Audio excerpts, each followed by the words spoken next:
Hello, besties. Welcome back to another episode. As always, I am your host, Vanessa Cazarez, and I am so excited to finally have back my friend, Stephanie. She's finally back from all her wedding festivities. Ooh. And our lovely guest, Sal. Hi, guys. Sal's Touch. On Instagram, Twitter. An amazing photographer. Yes. This is our friend. How long have you known Sal for? Vanessa? How long have you known Sal for? Oh, not long. Really? Yeah, honestly, we don't have a lot of experiences together. No, probably like 2. Yeah. Oh, shit. Yeah, and those have both been good experiences. Yeah. So. I figured because like you've known Hugo for so long. Yeah. You guys would have known each other longer. Not really, honestly. I think it's on like parties and like game night. Yeah, which honestly, it made me realize just how dope you are. Oh, thank you. Yeah, because I was like, Vanessa, like she's always been kind of like, you know, this person I knew of, but never really knew. Yeah, I think you told me that night too. You were like, I saw like a different side of Vanessa. Well, like, because again, I'd never known you beforehand. Yeah, we've never had a friendly interaction. Yeah, there was that level of like vulnerability, and like I think that comes out of you during game nights, you know. Yeah, and, for sure. And it was super. She's cool. all super fucking aggressive. No, it's like, pay attention, everyone. No, definitely. Like, I agree. That night was really fun, and same. Like I known of you, seen you around, like mainly like parties. I feel like that's like kind of when I see you, like would say hi to you. Exactly. But other than that, like there was never like actual like a conversation that we've had or anything. And then in game night, we were paired up in the same team, so.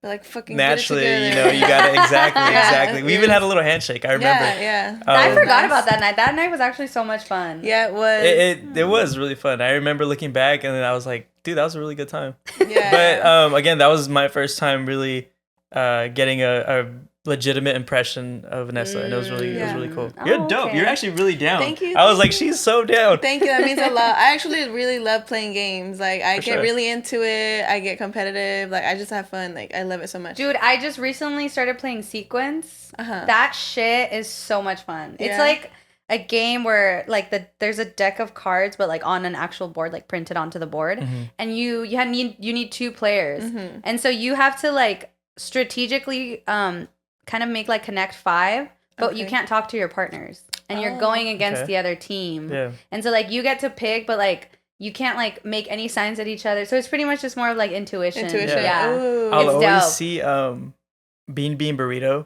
like at Target or something, and I always think of you. Is that what it's called? It's called Throw Burrito. Bean. That shit is so fun. Bean it's like burritos. dodgeball. I'm just hungry. Bean burrito. But, yeah, that's the one. Bean and cheese burrito at Target.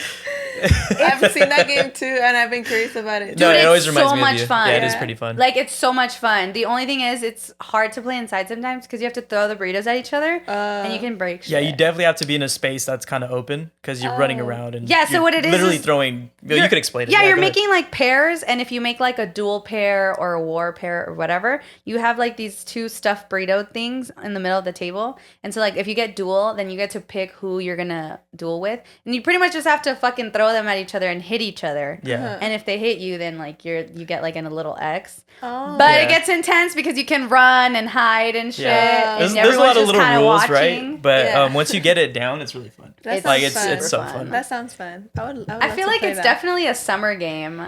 I've been trying to buy like outdoorsy games. Dude, I've been wanting to go out with like a group of friends and play like kickball, volleyball, like just like baseball even. Like just go out and freaking play outside. I kind of want to join like a soccer team. I've never played soccer. Really? But I'm like, I feel like I could do it. I've never been part of a team. Yeah. I feel like this summer feels so different because like while we're still in the midst of COVID, right? I feel like it just feels like everybody's a little more like willing to just kind of go out there and experience life. So I mean, think about when COVID started, we had that Bad Bunny album that came out like right before COVID hit, right? So we never really got to experience Safayette on the club and then like now we have the new album, right? And it's like, okay, like the Bad Bunny album that just came out, it feels very summer vibes. Yeah. So I'm ready. Yeah, like it's gonna be fun. I also think that like people are able to go out now without as much guilt. Like I think last year was still, you felt bad if you were going out because you're like, damn, well, people are for sure. still... Yeah. Well, we didn't know what COVID was too, so I mean, we were still learning it. I and feel it's like still bad. I think there's some people that are still like, oh, COVID's still real. And it's like, I mean, you look at the numbers and they're not much better. If anything, worse. But I think we know what it is, and we're also like vaccinated and, you know, taking a little more precaution, but we also understand what it is now. And I think everyone understands, because for the most part, I think everyone, did you get COVID? Yeah, I got COVID. Yeah, like I think for the most part, everyone got it and kind of knows how their body is going to react to it. So you're like, fuck it if I get it, you know. Did you lose your unless the government drops the strain. No, I didn't lose anything. I didn't have, all I had was a fever like the first 2 days, and that was it. Taste and smell? And I just lost my taste and smell. That's it. For like 3 weeks. That shit was sad. Me too. 3 weeks. Week 2, I was like, am I ever still gonna getting know? it back. Dude, my mom hasn't gotten her sense of smell back, which is good because then I started smoking weed. And dude, really, my little sister, she lost her sense of taste and smell also. And she was already back to normal, but now every time she smokes weed, she says it tastes like literal shit, garbage. That sucks. And I saw a TikTok of a girl who said after she got COVID, every time she eats food now, she said it tastes like literal trash. No matter what she eats, no matter what she drinks. That's my friend. It tastes disgusting like trash. Like it's so gross. You'll definitely hear that, yeah. And Emily, it's only when she smokes weed. Oh my god, I feel so. She said, "I'm gonna still smoke anyway," but she's like, the aftermath is what matters. But it's just, you know, she's like, but it tastes disgusting. I'm like, that's crazy. Yeah, my friend, he's a makeup artist. He told me the exact same because he got really sick. He said he was like he wasn't in the hospital, but like he has money, so he had like a nurse 24 hours. Yeah, because his doctor was like, if you go to the hospital, you're probably not gonna come back out. Damn. But he said that once he started getting better, that like every food, like fruits, vegetables, anything, orange juice, he said literally tastes so disgusting in his mouth. And I'm like, that sucks. You'll hear things about like things tasting metallic. Or so weird. Yeah, just the weirdest things, and like people's favorite foods, suddenly they can't eat them anymore. That sucks. My friend's grandma, when she got COVID, and she says like the thing would be with her is always drink her coffee, right? And she still can't drink her coffee. Like little stories like that. Not the coffee, but yeah, like you hear things like that, and you're like, damn, I'm gonna still go out though, you know, like. It's because they're little joys that, like, you know, like a cup of coffee. It's you know, it's what makes it's the human experience, right? It's a little thing that we take for granted. Yeah. Like, how many people like, dude, eating? We just like, you know, we don't really think about it that much. Like, oh, they just go, they get this, like, we just eat whatever, we chop it down, and then later on, like. Imagine everything you eat tasting like crap. Yeah, like if I could never taste my mom's pozole again, I would be very that'd sad. Be terrible. Dude, I made my pozole is bomb as fuck. Remember I made it for New Year's? Before we continue, we're going to take some time to shout out our sponsors at Manscaped. There's a certain confidence that comes with a fresh shave. There's an aura, a vibe, you know the feeling, and you can see that confidence when someone is well groomed. We call this BGE, big groomed energy, and there's only one way to get that BGE, Manscaped. We'd like to introduce you their best and biggest ultimate hygiene bundle yet, the Platinum Package 4.0. Manscaped is a leader in men's below the waist grooming, and you can now trust him with the rest of his body. Join the 4 million individuals worldwide who trust Manscaped by going to manscaped.com for 20% off plus free shipping with the code BESTIES. Not just BGE, BDE if you're well groomed. You know what I mean? Big dick energy is important. For sure. And you know, sometimes you got a little wiener. But if you got a bush, like imagine how much smaller it looks underneath all that. Yeah. So really. I think grooming is very important because, you know, I've seen little penises and when they're well groomed, they just look nicer. A little better. Yeah. You go from like a, you know, like a 5 to a 7 at least. At least. So don't forget. Hard, by the way. 5 hard. Hard. Yeah. Yeah, please. So let's just, you know, pull the trimmers out. Do yourself the favor and do your confidence the favor and trim that bush. And this brand really is the best at grooming. Like, honestly, like, I have, you know, men in my life, and I've asked them about what they use, and Manscaped is literally always the best. It's always the best. It's in the shower. It's in the drawers. Yeah. Even for me as a woman, honestly, I think their products are better than other girl products that I, like, buy at Target and shit. They just work better. Trimming-wise, for sure. Oh, for sure. And Manscaped's brand new Platinum Package 4.0 is the biggest bundle they've ever offered, giving you a bulk discount on Manscaped's top products. Stop paying more for his grooming product, ladies. The Manscaped Platinum Package 4.0 is the one-stop shop for the man who deserves it all. They designed this package to allow you to fully align your entire hygiene routine with elite products. Inside this platinum package, you'll find their Lawnmower 4.0 trimmer, Weed Whacker ear and nose hair trimmer, Ultra Premium body wash, Ultra Premium 2-in-1 shampoo, conditioner, Ultra Premium deodorant, crop preserver, anti-chafing ball deodorant, crop reviver, ball spray toner, anti-chafing boxers, and the Shed travel bag to hold your goods while traveling.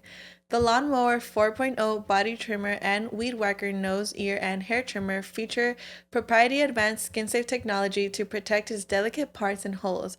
Both are waterproof, so you don't have to worry about his mess.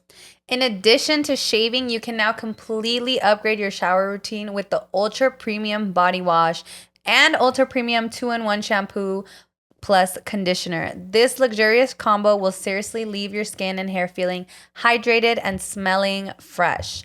Make sure you and your man don't forget to apply their aluminum-free, which is very important, ladies. Yes. Ultra Premium deodorant for that cologne quality scent on the go. But it's not just his pits that stinks. You know, we be stinking a little bit. We know his balls can stink too. We can smell it. Oh. Thankfully, their crop preserver, ball deodorant, and crop reviver ball toner can solve this problem for you. Once you smell his sack, you'll never go back. Manscaped even threw in 2 free gifts to their Platinum 4.0 pack Manscaped boxers and Shed travel bag. These boxers are so comfy, you'll need a pair for him and her. And her, I wanna highlight because I wear them too. And they're fucking comfortable. They're just the best, Literally, like lounging. They feel so good. The Platinum Package 4.0 covers all bases to keep you smooth and smelling good. This is the best bang for your buck. Honestly, back to like the whole deodorant, like I've smelled it like on people and it smells like they're wearing cologne, but it's literally just deodorant. Like it's the best. Dude, to me, honestly, having aluminum free is the main thing because I don't think people realize how toxic aluminum is on your body and absorbing it. That's like a huge just no for me. Terrible. So the fact that it's aluminum free is 10/10, baby. Definitely. And you can get 20% off plus free shipping with the code Besties at manscaped.com. That's 20% off with free shipping at manscaped.com and use the code Besties. Unlock your big groomed energy with Manscaped. And remember, when he trims the hedges, the tree stands taller. What I tell you, big DE. Mm-hmm. And now we return to your regular scheduled programming. My pozole is bomb as fuck. Remember I made it for New Year's? Yes, I do remember. Dude, I made some good ass. We were in it was trash. No, it was actually really good. No. Hey, you know what? Hold up. I was also very drunk. I don't remember. Okay, he's lying because we had it for recalentado. No, yeah, we had it in the morning. It was really good. And I remember so we were in Zion celebrating New Year and we were just like being stupid and just having fun, you know, drinking alcohol or whatever. And then Steph would be in the kitchen holding it down, making her pozole. And I thought that was so cool. Like, you know, while we're all just doing our shenanigans. Like, dude, I had such a relaxing. I remember making the pozole and I was so relaxed. The only time I would get stressed out was when I would realize that I missed an ingredient. So then I'd have to like send people to the store to bring it and then it'd be okay. But once I was done and I tried it, I was like, phew, it was like all worth it. But I was so stressed out about it. And it came out amazing. And yeah, I was nervous because I don't like now I'm a little more secure in my cooking. Yeah. But at the time I was like, what if nobody likes it? Like, remember? I don't know if you were there for Thanksgiving when I made the raw chicken.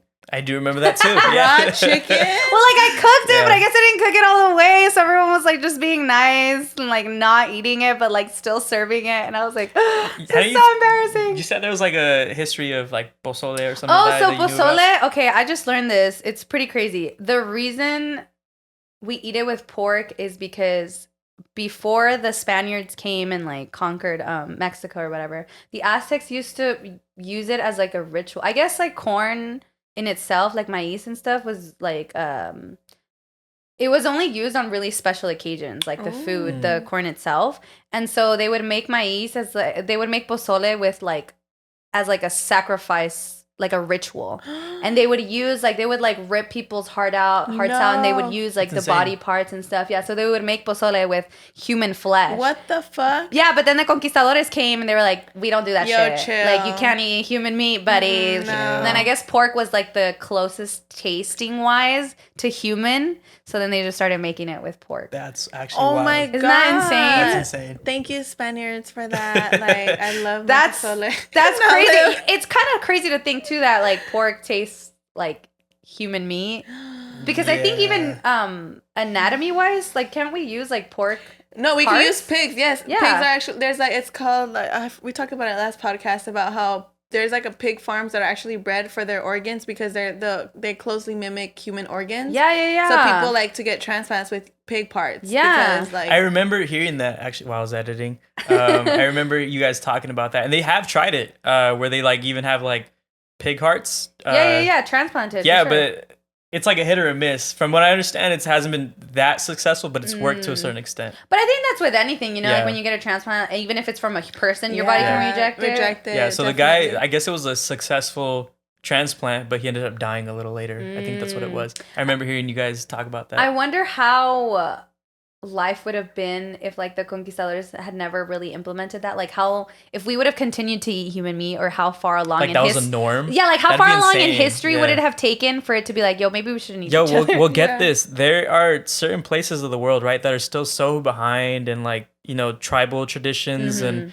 that it's still normal to eat human meat. Oh shit! Like if that, because they don't know any better. Like it's still in their heads. Like this is the norm. Food. Yeah. So I don't know. Do you remember the word Rockefeller? Yeah. So like those billionaires way back when. Yeah. They're part of the elite. Yeah. So like I think it was a grandson.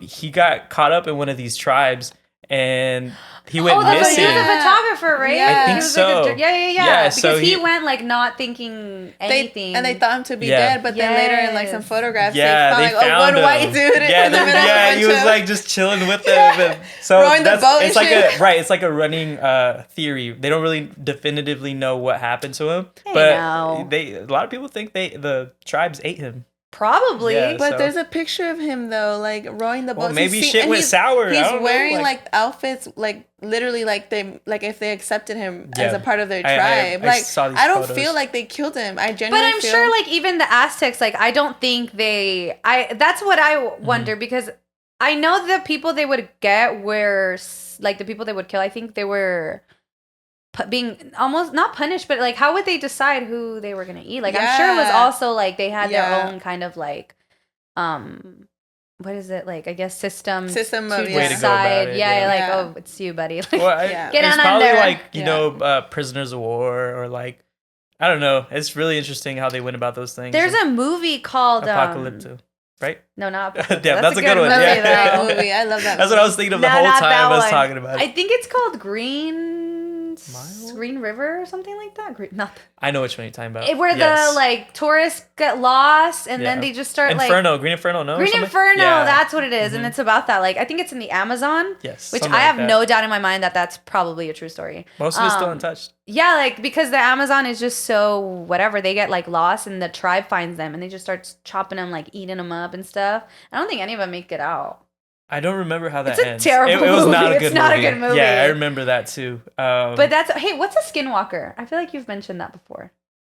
I'm sure that's something Vanessa? you would mention. No, I've never mentioned that. I think skinwalkers, it's some sort of like, it's scary related. That's as far as I know. I saw this TikTok recently where it looked like 2 feet and it was just like white, like literally like this. Like it was just 2 white like feet and then the torso and the head were like insanely small. Like it was just imagine like a head and a torso and then just 2 feet, like no neck, like it was weird. And they were just like running around. Yeah.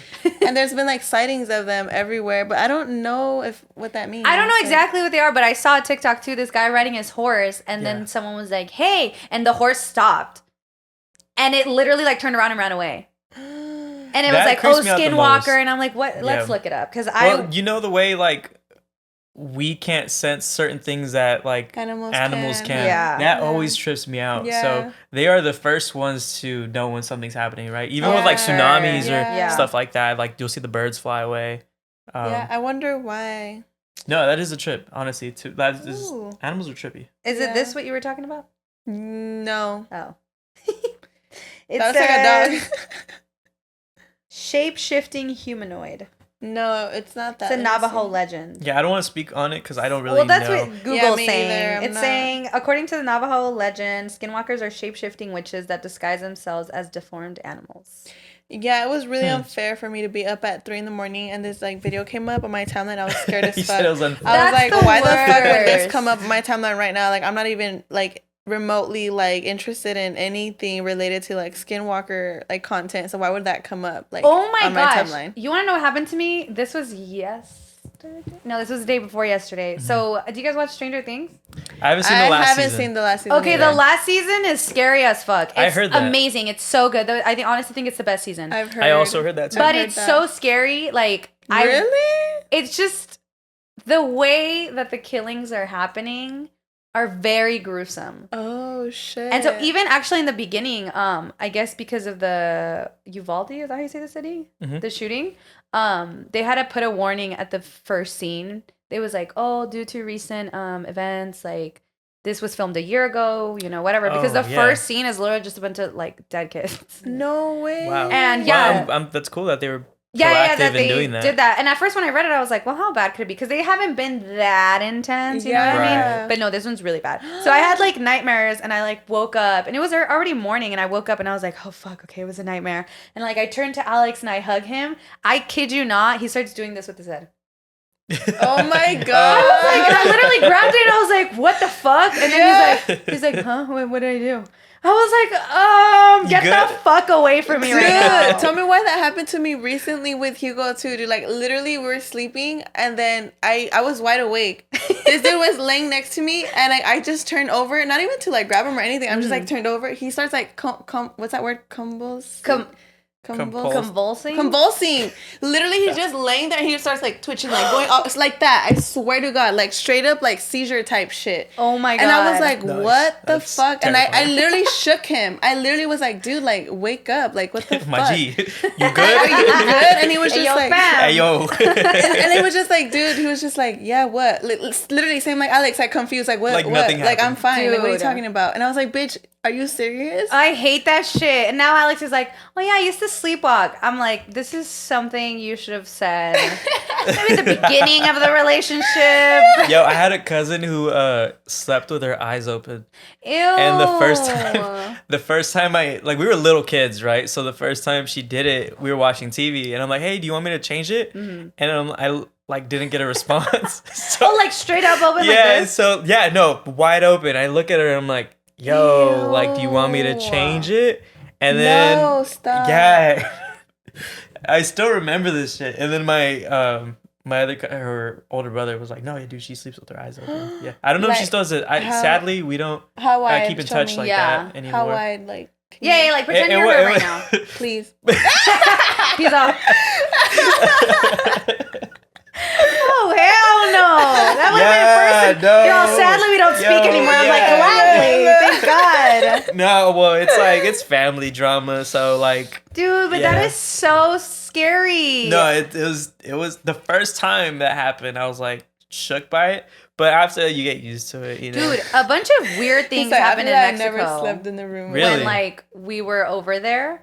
I don't know if this is a true story. My friend Vivian is. You say you don't really have any paranormal shit, so I'm very curious as to what you're about to say. It wasn't with me. Oh well, one thing was with me, but like, so we rented beach houses after like the wedding. And we were up there, and I thought it was a joke. Like, all my cousins were hanging out, and all my friends were hanging out at this house. And my cousin was like, oh, yeah, I forgot how long he said ago. I think he said maybe 6 years. He's like, yeah, like 6 years ago, like, a few people died here. And he's a liar. Like, he likes to mess around. So I was like, okay. Too much. And I was like, yeah, sure, whatever. And then I guess Vivian said that she, like, woke up.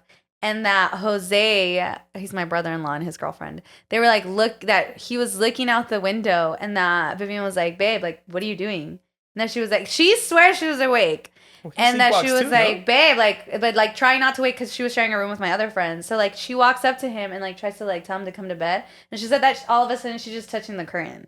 Oh. And so I was like, okay, like that's a little weird. Yeah. And then he came out of the restroom. She swears that he was awake? She swears that she was awake. She 100% swears that she was awake.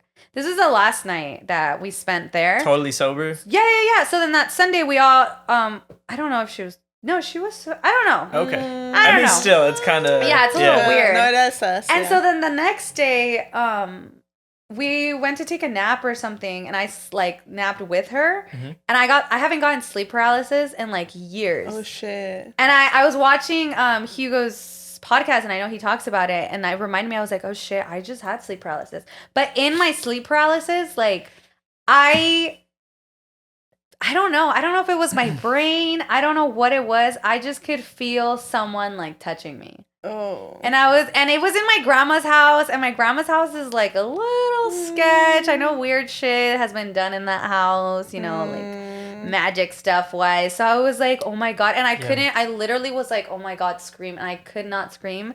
And I was like, maybe it's because I was with Vivian in the bed. Like maybe it's Vivian. Maybe it's Vivian. Yeah, but I don't know how true it was. And that's what sucks about experiences that like only you know. And even then, because nobody believes you, you're like, maybe I am fucking crazy. You know my cousin Bianca, right?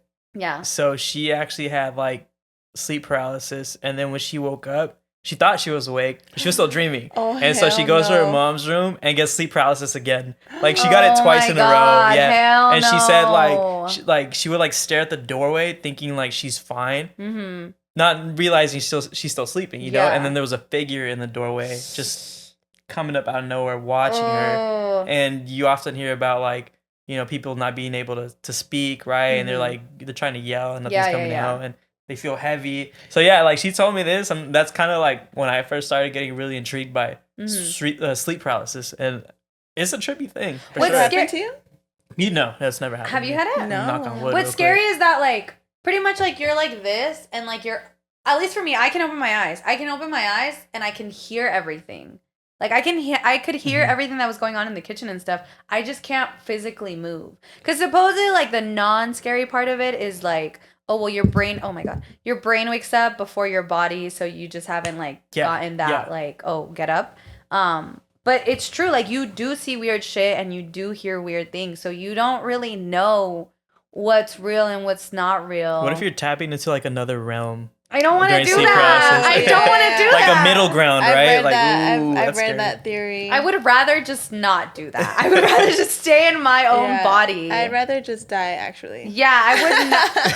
I don't know how these people in scary movies have the will to live. Like, if some scary ass shit happened to me, I'm done. Yeah, like, that's it for me. Yeah. Because obviously there's more. Like, what would you do if the zombie apocalypse? I'm gonna die.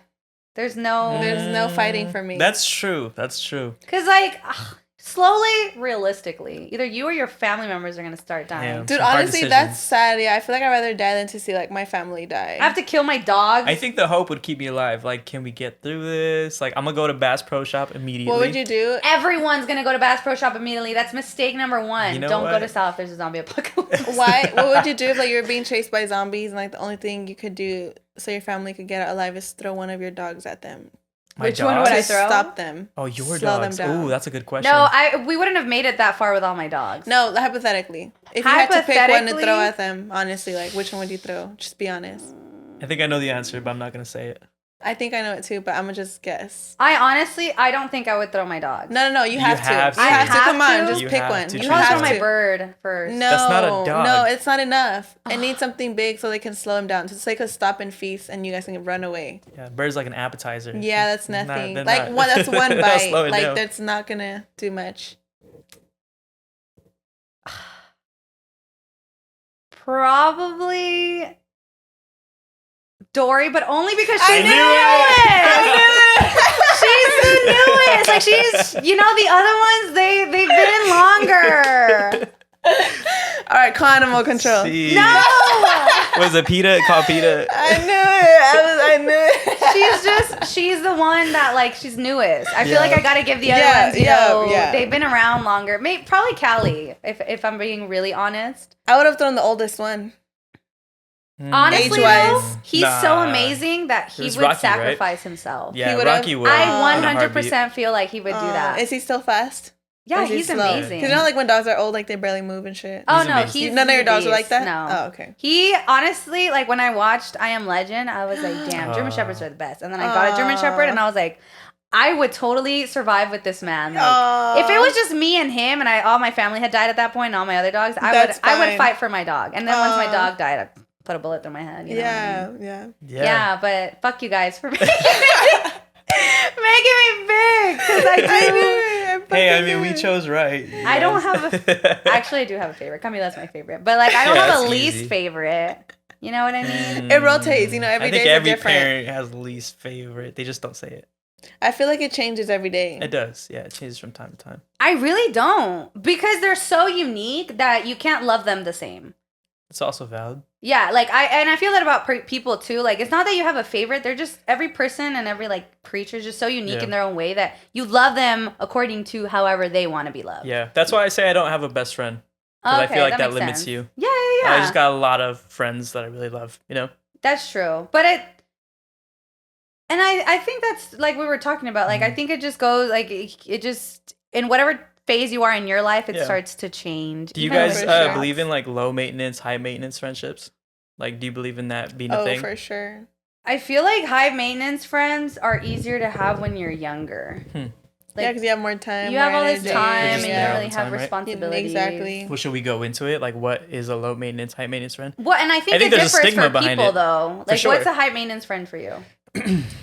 Well, okay, before we say anything, right, I think you can't approach it with a negative stigma, because high maintenance already sounds like that's like a bad thing, right? It's not like, a bad thing. This guy. Yeah. But I think a high maintenance friendship means like you guys are in constant communication. You guys are always hanging out, seeing how each other are doing, right? Yeah. And if you don't, even for like a week, something's wrong, right? Like, right? So I think with a low maintenance friendship, you can hang out once a month, once a year, and it's like you never missed a beat. But right? do you feel like you're a high maintenance? I don't think you guys are. I am a low maintenance. I'm for a sure. low maintenance friend. Yeah, I think you're a low maintenance. Yeah. Do you have high maintenance friends though? Me and Valerie, I feel like definitely used to be high maintenance friends, because like you said, when you're younger, you have less responsibility and more time to hang out and whatnot. More accessible. Yeah, more definitely. But we're grown now. Like, I have a kid. Yeah. She has her like corporate job and her own relationship now, and she's very family oriented, so she spends a lot of time with her family, like a lot. And, we just have different things going on. We probably hang out like once or twice a month.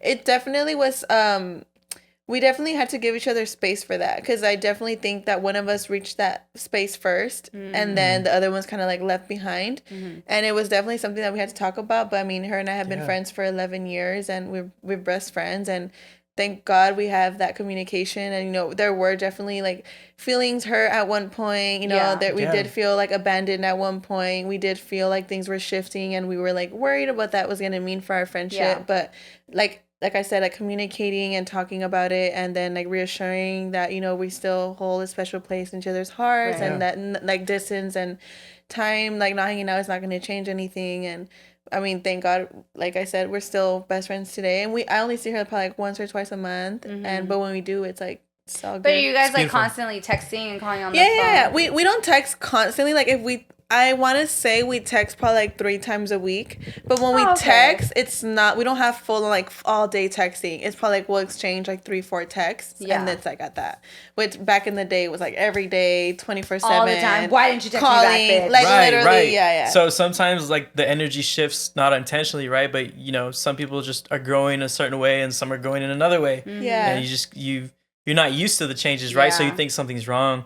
And if you're not talking about it, that could lead to, miscommunication or, assumptions and and I feel like that's important, like not assuming, like if I feel like I've read that book called the Four Agreements, and one of the agreements is to not assume things, like if you're thinking something, like, just better to communicate and be straightforward, like, hey, like this is on my mind, like I feel like this, like is it true, or is it like, is that not the case, I think it goes back to like your ego of being like, okay, but what if I say that, like what if they're gonna think a certain way or have this like opinion, because I know, and like I feel like when I'm upset with someone, it's more of like I'm afraid of their reaction, so I just don't say anything at all, and I try to brush it off, which is obviously not okay. Yeah. But I'm just like, like what if I say this and they take it the wrong way and I have no way of explaining it, and then we're in an even worse place than we were originally. Yeah. You know what I mean? So I feel like that's the problem with miscommunication, that it's more of like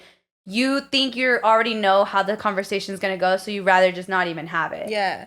And it's hard. And sometimes it could be really nice, you know? I know sometimes it's literally nothing like you expected it to be. Open transparency here, right? Like Steph and I, we've been friends for a while, right? Mm-hmm. And we've definitely like had our highs in the friendships and we've had the lows in the friendships. And I feel like when we do reach those lows, it's a simple conversation and just being open with each other and being transparent with each other. It's like, hey, you know, this is how I feel. It's like, okay, well, this is how I feel, right? And then we just work that out and keep it pushing, you know. And but then, if you don't say those things, but it took like one huge fight to get to that point. Because you harbor things sometimes. I'm like, Steph, just let it out. But I think in that sense, it was both of us. Like, we both did that thing where, like, well, if they're not mentioning it, then we're probably okay. Like, we were both like, oh, okay, well, nobody's talking about it, so it's probably okay. Till it got to a point where I was like, I literally pulled up to his house and I was like, we're gonna fucking talk right now. And I was like, okay, we are gonna talk about it, and then we did, and we worked it out, and it was a beautiful conversation that I felt we both needed to have, right? For sure. And I mean, that's kind of what I appreciate in friendships in general is when things feel like that, can I just be open about it with you and just let you know how it is, you know? Because sometimes they might not even see it like that and you do. Yeah. And then, again, it's just a simple conversation and just clearing the air. But I think it also has to do with understanding, because if we're having a conversation and you're not understanding me and I know that, I get into this, like,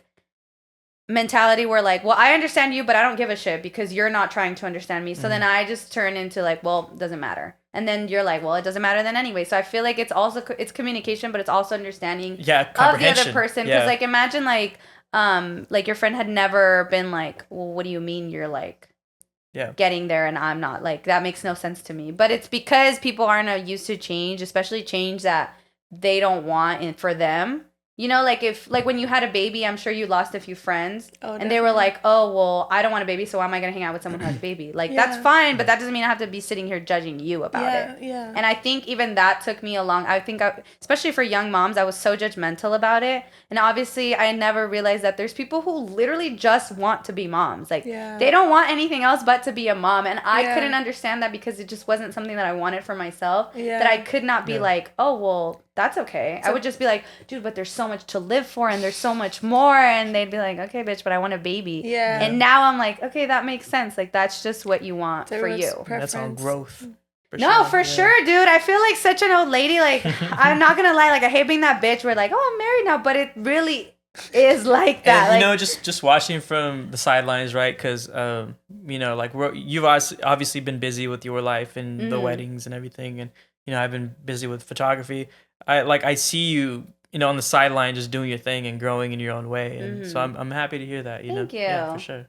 I feel good. I feel good in my life. I don't know. Yeah. I think I'm like, there was a lot of like instability. I feel like my life has always been full of instability that now I'm able to be like because I'm married, I can be like, well, I have my family now and I don't want to do that. So like, I'm going to stick to my own routine. Yeah. And I'm sensing that stability more and more. Yeah. With you, because like my whole life has always been like up and down. I mean, even now, like I leave constantly and stuff like, and I would always see people like I never, even when I worked with my parents. It was really easy to like figure out how I was going to set up at the restaurant and then just dip. Yeah. And I always wanted like a normal job where I was like, I have to clock in and I have to go and then I have to go home and I have to get some rest because I've never like, that's just how my parents are. Like, it's never been like a routine. Yeah. It was always like, we're here. Oh, tomorrow we're going to go there. And then we're going to leave, fly somewhere else. Yeah. And so I felt like my whole life and my relationships were like that. And it was hard to kind of find,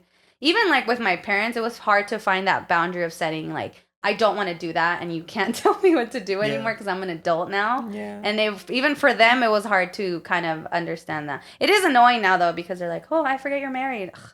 Like, if that is the only reason you're supposed to respect my boundaries, you know what I mean? Exactly. It's weird. Life is weird. Exactly. Life is weird. I did a wedding the other day. So I do photo, by the way. So context. He's a photographer. I did a wedding the other day where I went into it thinking I knew nobody. And this wedding was in Hesperia. I remember pulling up to the Airbnb and you know, they're getting ready there, right? That was the kind of the deal is that they get ready at the Airbnb and then they have the actual wedding at like I think it was an aunt's house. I pull up thinking, okay, new clients, new faces, you know, all these people to meet. the girl immediately, she's like, "Hi, Sal, like, nice to meet you." She's like, "I actually do know you already." She says, we have a lot of mutuals." And I was like, "Oh, okay, cool, for sure, like, sweet." And I meet the groom, and he's like, "Hi, my name's Adrian." And I was like, "Hi, nice to meet you, Adrian." And I'm like, he looks familiar, but I couldn't put a finger on it, I was just, in my head, I'm just like, it's probably just somebody who looks like him, He looks like somebody I know. His brother walks into the room, and it's his twin.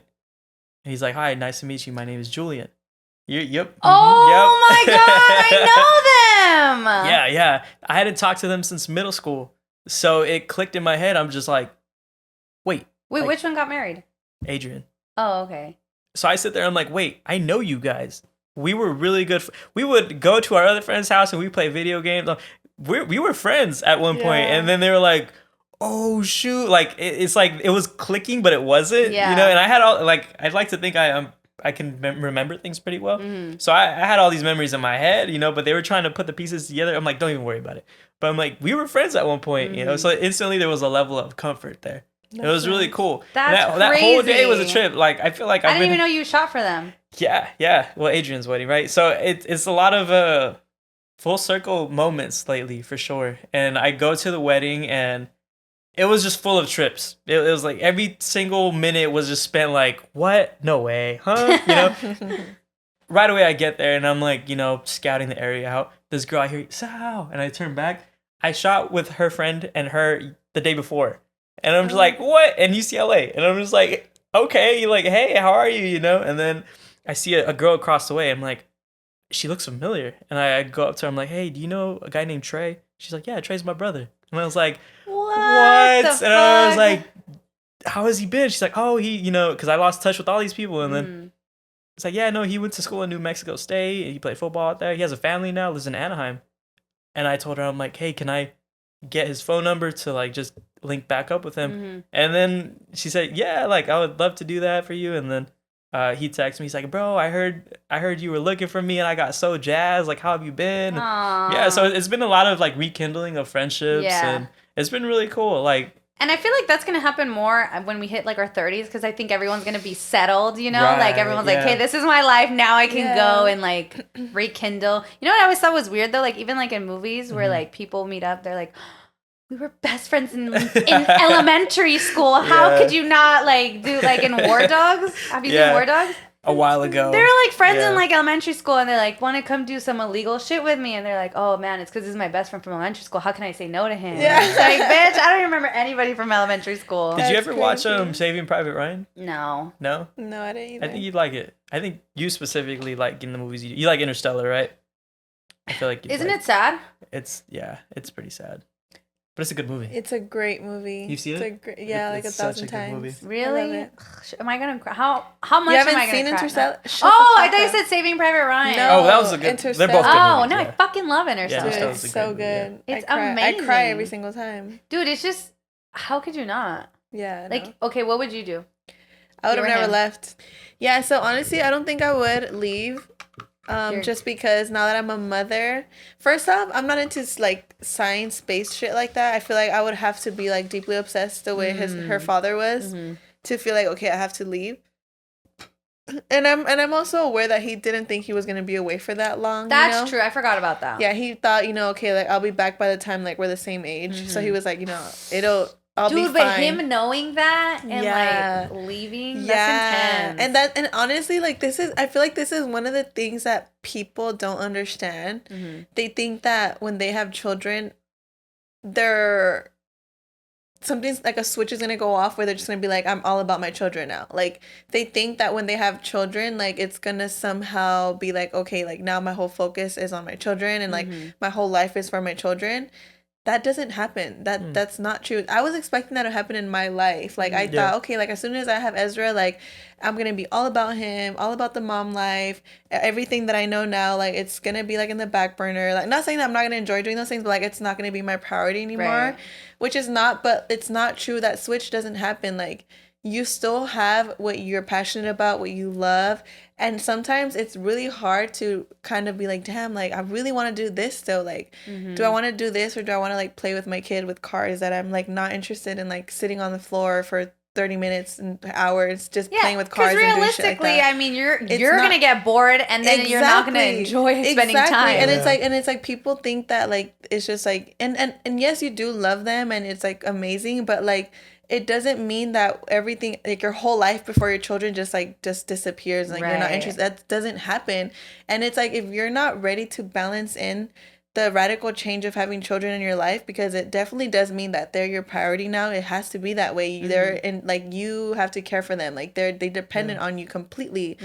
Especially like the first at least 5-6 years of their lives, you know, they're completely dependent on you, you know, and it's like you really do have to put a lot of the things that you would rather do in the back burner, and that's hard. And a lot of people don't understand that, and they don't get how hard it is until the kids are actually there. Yeah. And it's like, but like I said, going back to Interstellar, I would have left personally because I'm not like a big science person. But what if the fate of the world was in your hands? Honestly, like I feel like, well, if that was the case, I would do it, obviously, because, like, what's the point of staying behind if I'm going to die anyway? Like, might as well try to give my child and future generations, like, a chance, you know? But I wouldn't have been able to do it. And then especially seeing how the movie unfolds, you know, he was the one that gave her the message, like, saying, don't go. And it's like, you know, I feel like just personally, I feel like I'm more of, like, I listen to my gut, I feel like, definitely. And I feel like if my gut would have been telling me don't go, I wouldn't have left. But you know what's, like fucked? Have you seen The Mist? I did a long time ago. I don't remember. It's like a scary movie? It's like a Stephen King movie where like they're trapped in like a grocery store and like not a Stephen King movie, adaptation or whatever. But in the end, there's like monsters in the mist and everyone keeps like fucking dying. But in the end, like the like a family goes out and then they see like a huge thing coming and they're like, fuck, we're gonna die. And he only has 3 bullets. So he kills his family and he's like, fuck it, like I'll just let the monsters eat me. And then it's the US Army. Shut the fuck up.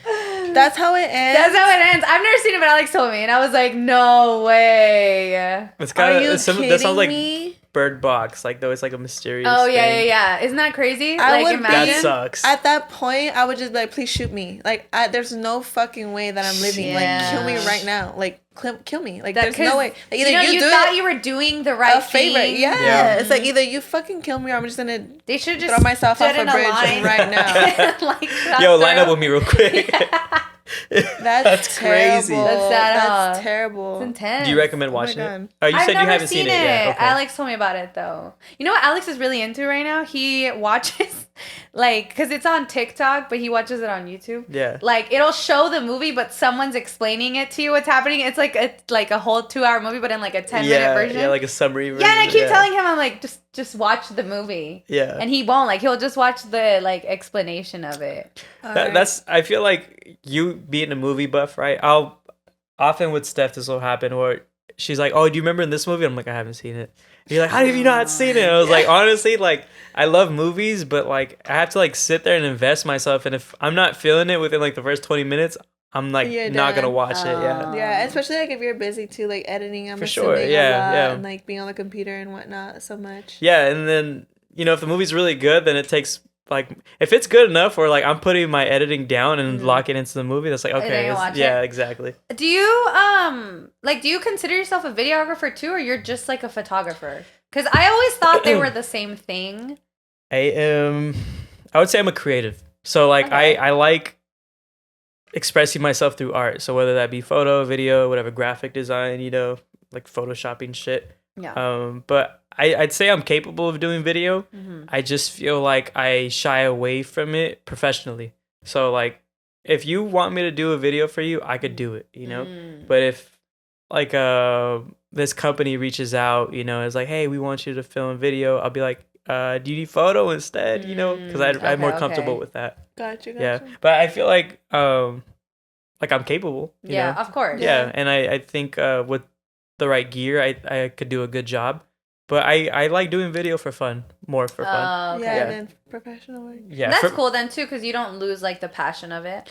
Yeah, and you know, I will say with photo, and you've obviously seen I've been a little more busy than I'm used to.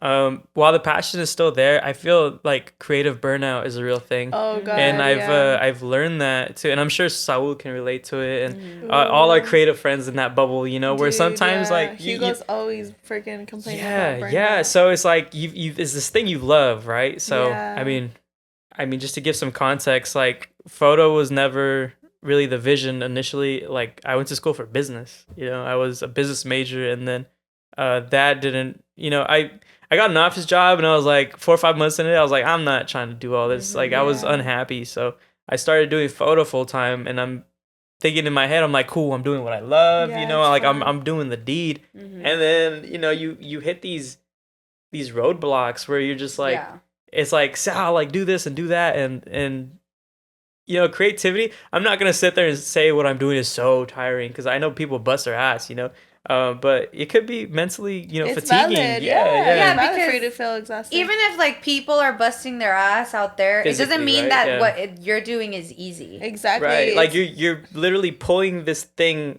out of your head, like out of thin air, and you're making it tangible. You're making it something that others can see, right? Yeah, and if you didn't know, the brain actually requires the most energy out of any organ out of your body, actually. Yeah, I believe it, right? It makes sense. Creative burnout is definitely a thing. Just, my baby's Hugo. I'm gonna say my baby's I know Hugo. I dated him for like, that guy. 5 years, so I've been around him while he edits a lot. And I've been around him too, creatively, right? Definitely. And those moments where he's like, dude, like, I'm like sitting there and I'm like, dude, how can you just not do that? I'm like like full of energy. Yeah, I'm great. How can you just not do you're just sitting there it's not a big thing. But over time, just seeing like the process actually goes behind editing a picture. Nobody really the creativity of like actually like being able to, because I know Hugo does a lot of like sci-fi shit. He likes to edit a lot of crap into his pictures and whatnot, and like. It's a lot of detailed work. It's literally people. I feel like people are just thinking the mentality. It's like you just slap a filter on and that's it. No, it's like Instagram type. Like you upload a picture and you just slap a filter. I feel like people have that mentality, and it's like, yo, no, not at all. That's why I'm sorry. No, go ahead. But I think that's why I appreciate so much what Hugo does and what Saul does, or just any creative in general. I think what the general audience sees, right? Like when you're doing a photo shoot, you're only with them for like maybe 30 minutes to an hour, right? And that's all they see. They don't see you picking the photos, choosing art style you want to go with, all the little details. Maybe there's a car, maybe there was a little fly on their shirt, but it's those things that you start paying attention to over time. Like all the hair flyaways, the acne, all the fat that the girls want edited out. It's like so the stuff, the stuff that people ask you that you're like, now I gotta go back. Right, and that's where the creative burnout comes from, right? Because before you're like, oh shit, like I did that, right? Like I made this look like that, and then you're into it so deep where the demand's a little higher, and you're just like, oh, and now it's a chore, And then imagine doing all that little crap for like 500 pictures, bro. Like it's literally like it's hard. I had a girl, hard. So there was this girl who had her Apple Watch on, and I'm like, are you okay doing the photo shoot with the watch on? And she's like, yeah. And in my head, I knew like, I don't think. In the moment, right, I felt like she didn't really process her answer or hear what I even asked. And so I was like, okay, cool. And, it was in the moment sort of a thing. And then after the photo shoot, she texted me. She's like, hey, can you Photoshop that watch out of, because I'm thinking about it. I don't think I want it on there. Girl, do you want a specific time on the watch? I would have been like, look, I just put 3 more on her. I would have been like, I can edit like off 3 pictures. Yeah. The rest, that's on you, girl. I asked you. Yeah. I don't have the time and that's kind of what I said. It's like, I'll do it for as many as I can. So I'd spend like a cool extra 3 hours just literally for each photo, and it adds up really quick. That's what I mean. Even like with podcasts, like I feel like people are like, oh, any idiot can do a podcast. No, there's a whole science to it. I mean, again, I feel like what this is a creative, right? It's entertainment, creativity's involved. I mean, same goes with streaming. There's so many things that people don't think about because they're just an audience, right? Right, they're just watching like. But there's little details and little nuances. Yeah. And it's easy to judge, from the outside in. But when you can master it and then have people not think about that, that's how you know you're doing a good job. But going back to the creative burnout, I will say, like, I love what I do, and while the creative burnout does happen here and there, all in all, like, I wouldn't trade it for the world. Yeah. Like, I really love it. Not to say, like, I'm going to do it for the rest of my life, because, you know, things can change. You know, maybe I'm a doctor in 10 years. Hell yeah. But, please. But for now, I don't have to drive to TJ to get checkups. But all I know is right now, in this moment, I'm enjoying it. And I'm having a really good time doing it. Yeah, you're great. Thank you so much. Thank you. You are a great photographer. I really appreciate that. And you know what? I wish I got that validation more from, like family even, you know? But when this first started, which I'm hitting 3 years now, and Hugo is 5, I think, right? Mm-hmm. And, you know, when I first started this, I was, like, so new to it and excited. I'm like, I'm never going to have to, like, I'll do my own work schedules. Like, it's on my own terms. Like, people are like, oh, like, I'm going to drop my 9 to 5, but you're picking up a 24/7, you know? It's like, it's a full-on gig. Literally. And I'm sure Saul can relate to that again, you know? And that's why hats off to him and what he does, but or any creative in general. But I would say it's definitely it's been a journey. It's been getting used to it. Yeah. And it's been fun though, for sure. And I think that has to do a lot with even like social media. Like I think about it. I used to be like I was such a hater. I'd be like, oh my God, like these influencers, like they don't do shit. Like how can they be getting rich off not doing shit? And then when I was running the food truck and I had to post all these pictures, I'm like, every day I gotta post something so people don't forget about me. Like it's hard. I remember that time. Yeah. And especially because, like, you feel like you want more than what you're getting sometimes. Like, you're like, oh, this is a good post. And you don't really get that many, like, interaction with it. So you're like, fuck, like, I thought it was really good. And And it definitely goes back to, like, that I read one time where it's like, oh, like, you know, social media will make you feel like 50 likes isn't a lot. But if 50 people came up to you in person and they were like, hey, dude, that was really bomb. That's a great Can you imagine way to look at 50 people coming up to you in a day? That is a and be great like, that's way amazing. To look at That's it. amazing. 50 times. Dude, you'd be like overwhelmed. That would be you'd very be like, overwhelming. what the hell? Like 50 people like telling me like that was good. In like, one day. In one day. That's and it's true. crazy. Like if I get 50 likes on a picture, I'm like, damn. Sheesh. Like imagine I like got 50 likes. What did I do? And it's so fucking crazy. And I feel like I feel like that goes, like, why do you feel like you wish you would have more validation from your family? Like what makes you feel that way? Well, you know, like my parents like came from nothing essentially. And you know, my mom came from Mexico and all that they had to sacrifice. So growing up, you know, you are making them proud through school and through all this other stuff, and you always hear it. And then suddenly when, you know, I reached that crossroads in my life where it's like, okay, I'm gonna do things on my own terms, that those words like I'm proud of you and good job, mijo, it was a lot more scarce, you know. I didn't hear it as much, and so I kind of, you know, it gets in your head because it's very unorthodox what I do, you know. It's photography. It's like, okay, and it's like, you know, it's so easy to belittle that, you know. It's like, oh, your little photo thing. I heard that so many times. God. So how's your little photo job going, you know? And I'm like, bro, like I made like X amount in, you know, 8 days, like, you know, I'm doing good, right? Like, what are you doing, right? Chump. And I think that validation from your parents, just to hear, oh, mijo, you're doing a good job, or, you know, I'm proud of you. Yeah, it means a lot, right? So, again, being in my 3rd year now, I don't really crave that validation anymore. I think I get it from myself now. Yeah. And I had to have some really, really deep talks with certain people, Hugo included, where I just sat there and I'm like, hey, look, you know, at the end of the day, you just got to make yourself proud, you know, and you got to do what makes you happy. And if that means disappointing whoever, whether it be your parents or friends, you know, that's fine, you know. Like at the end of the day, you gotta do what you gotta do. And we also have to kind of understand, like, when we think about disappointing like parents or family, like we can't even like kind of make it personal, like they themselves are disappointed. It's just they're conditioned to think that the only way to make it out in like this country is to like get a degree, you know, work a corporate job, like something fancy as fuck, like, you know, anything that's creative doesn't, in their mind, it's like it's very limited to who can thrive in that space. Like they don't believe that you can do much. It's such a taboo, right? But let me tell you, people always gonna get married.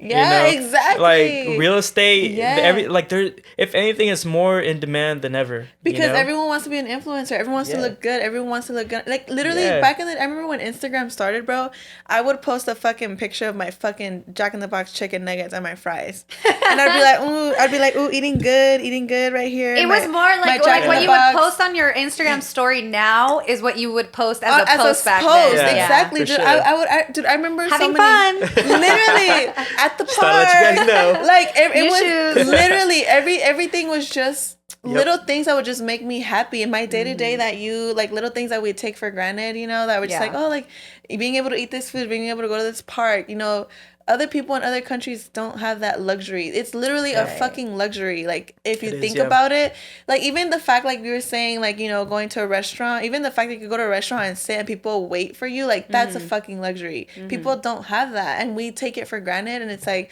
nowadays, like you said, it's in demand because nobody wants to show that side anymore. Everyone just wants to look their best, look the hottest. Yeah, and even influencers, how they're like, oh, I just took some Instagram photos today, and I'm like, you took time out of your day to take like actual photos just for Instagram. Yeah, and you know what, myself included, like I definitely I'm part of that crowd where it's like, if I don't look my best, if I don't feel my best, if if my whatever wasn't looking the best, I'm not posting it. And it's like, and then I sit there and I'm like, but what the fuck? Why can't I just post it? Yeah. Like, why is it such like a big deal to feel like I have to look my best all the time? Yeah. And it's bullshit. It is. And going back to like people who have like nothing, right? And then the kind of the illusion we're in with social media and everything, getting that validation, that dopamine hit with those likes and everything. I feel like I am at a point in my life where I don't really,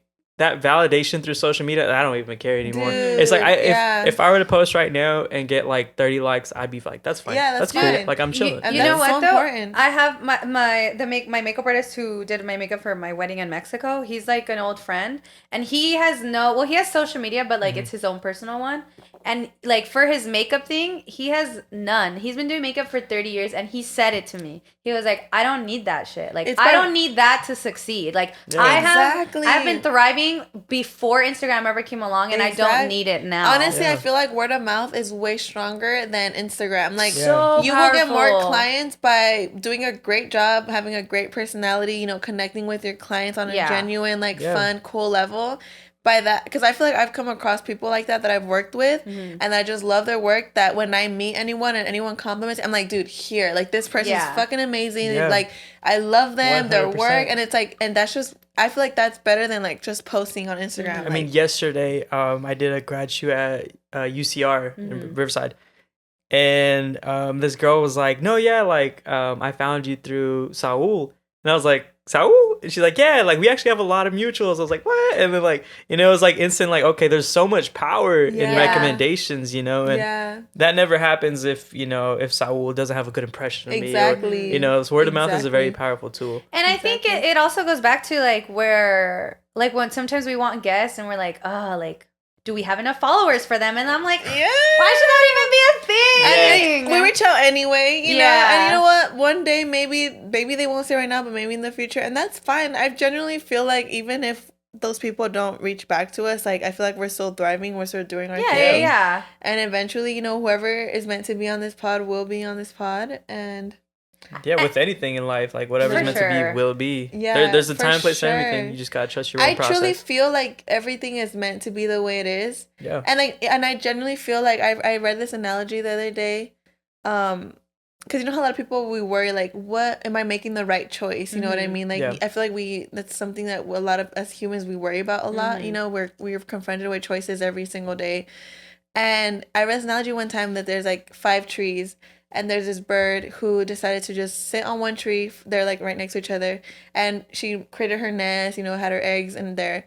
And then one day the owner where the 5 trees were at came out to like trim all the trees. And when she was trimming them, she came across a third one. That's the one she had put her nest in. She decided to skip it because she saw that the nest was there. So she was like, I'm not going to trim this tree because this tree needs it, so I'm just skip it. So she went on to trim the other trees. Then the mom flies back from going to get food for her babies, and she realizes all the other trees are trimmed except hers. And she feels happy. She feels like, oh my God, I made the right choice. Like, I decided to lay my nest on this tree, and it was the only tree that didn't get trimmed. So I made the right choice. But in reality, it doesn't matter what tree she would have picked, because the owner wasn't going to trim whatever tree she would have. Exactly. Oh. So it means, like, no matter what choice you make, you're creating your life. You're the creator of your life. You know, you have control over your life, whatever choices you make. And pick whatever feels good for you at the end of the day. And the universe will support that choice. And it'll unfold in for your favor, no matter what you pick. Even if it doesn't feel like it's unfolding, it feels like it's not unfolding in your favor. It actually is in some way. It literally always is, definitely. Like, for example, yesterday, this funny thing, I went to Target. I have this huge pimple on my face, like 2 right here. And tomorrow I thought we were having a big guest tomorrow, like super big. So I was like, oh my God, I want to have this stupid pimple on my face. So I was like, you know what? Like, I need to go get these pimple patches that I'm obsessed with, that literally overnight pimples disappeared, dude. Like, they're my holy grail. I went and I read on the app there was one more left in the store. So I was like, I'm going to fucking find it. Like, I need it. And dude, I went in the aisle that the app said it was in, and it was nowhere to be found. And I was just like, fuck. What the hell? Like, maybe somebody grabbed it and misplaced it, you know, like, if that happened, well, fuck, I can't find it now. And I had some nose strips that I had picked up before, like, I got to that aisle. And I was standing there, and I had given up already. I was like, hey, like, it's not here. I looked, and I couldn't find it. And it's funny because I was about to put the nose strips back, like, to not buy them. Because I was like, I came for the pimple patches. If I'm not going to buy them, I'm just going to put this back. I'm not going to buy it. Oh, you're more responsible than me. So you're just taking it. Yeah, so I was going to put it back, and tell me why, like, I was about to set it down, and my gut was like, no, don't set it down. And I was like, okay, like, I'm gonna take it then. And then I just stood there. And then as I started walking away from the aisle, I dropped the nose strips. Like, they fell out of my hand. So when I went down to pick it up, I looked to the right, and they were right there. The pimple patches are right there. The box was right there. And I was like, what the fuck? You know? And it's like, I genuinely feel like I'm always being supported. Like, even if it feels like, dude, nothing's going right, like, you know, I might not see it in the moment, it might not feel right, but it everything always does, just, it works out. One way or another. For sure. Literally. And I think too, because lately, I've not been obsessed, but I've been, for some reason, I don't know if you guys watched the whole Liam Payne interview thing. I didn't watch it, but I heard about it. Yeah, so because of that, I just started going, like, down a rabbit hole, looking at a lot of artists' first performances and, like, them coming up and stuff like that, because I know Halsey got a lot of, like, weird videos coming out of her singing very, like, yeah, you know what I like, like in what is it, cursive singing or whatever. Yeah, singing in cursive. Me? I sing in cursive. So, like, I would look back and I'm like, damn, like, imagine, because they do kind of sound not great, you know? Yeah. But, like, they were so confident in what they were doing. Literally. That look how far they've come. And I always think about that. I'm like,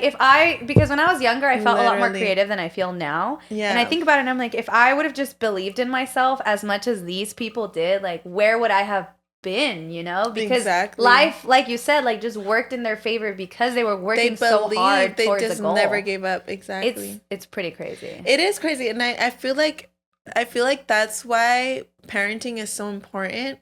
Because that's genuinely, I feel like it's scientifically proven. Like, kids get their morals, their values, their self-esteem, everything from their childhood. You know, the way you're going to carry yourself, how much you're going to believe in yourself, how much you're going to run towards, you know, fear, how much you're going to, like, run towards challenges and not give up. Like, all that is determined in literally how you're raised. Yeah. And I literally, like, that's what amazes me so much because, like you said, like, Halsey was singing in cursive. If I was singing in cursive, I would have been like, you know what, this is fucking terrible. And my mom would have been like, girl, you You're sound like garbage. Like, shut the fuck up. Like, literally, like, you know, it just, like, for example, Kanye, you know, in his documentary, I watched a couple episodes, and, you know, Kanye has a big head, and he has this, like, belief in himself that's almost delusional at this point. Like, no matter what fucking weird thing he says or does, like, it doesn't matter. It doesn't faze him. Like, he still believes in himself. And you look at the documentary, the way his mom encourages him, believes in him, just the way she speaks to him, like, and she acknowledges that, you know, he has, like, this, like, ego and, you know, all these things. but she doesn't make him feel bad for it. She doesn't shame him for it. She doesn't, make him feel like that. There's a video of him the other day. Sometimes and I totally agree. But overall, that had a big, it was a big factor in why he has success now. Because it wasn't I genuinely feel like the caregivers are like the first kind of like voices you hear in your head when it comes to, am I able to do this? Am I able to, do I believe in myself? Am I capable? And things like that.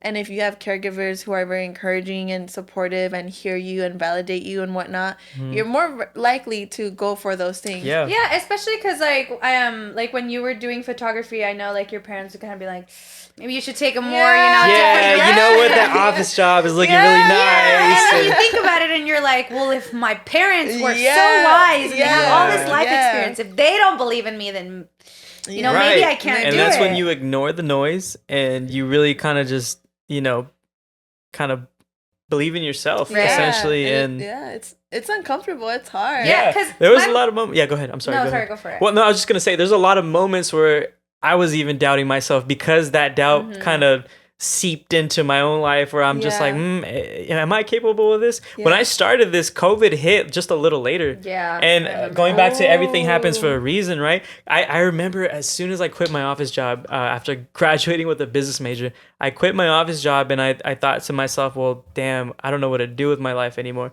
And Hugo and a bunch of other creative mentors, they were like, well, hey, you've been doing this photo thing on the side. Why don't you just go full on and just, embrace it, right?